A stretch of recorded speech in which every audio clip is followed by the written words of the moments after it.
Oui, en effet, l'art se doit d'être un acte politique. L'artiste n'est pas seulement un acteur de la vie politique contemporaine. Il en est aussi un témoin, il nous éclaire sur les mouvements des hommes, il prend part au gouvernement du monde. La responsabilité de l'artiste est engagée, son témoignage sur l'époque résonnera au-delà du temps présent. Créer une œuvre, c'est ajouter quelque chose au monde, dit Paul Ardenne. Pour cela, il se doit de se détacher des contraintes du plaire absolument, se protéger de l'enfermement idéologique, du formatage du marché de l'art. Il doit s'empêcher de la collaboration avec le grand divertissement de masse que propose l'industrie culturelle actuelle.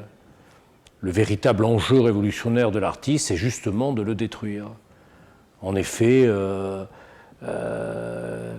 il est un des derniers repères de ce qui nous reste de liberté dans un monde où tout et tous sommes sous surveillance, où le principe de précaution et le politiquement correct règnent en maître absolu sur les libertés.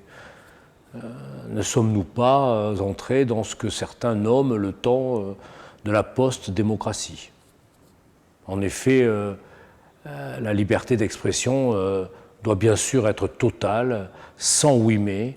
C'est le rôle de l'artiste que d'être le porteur de cette flamme.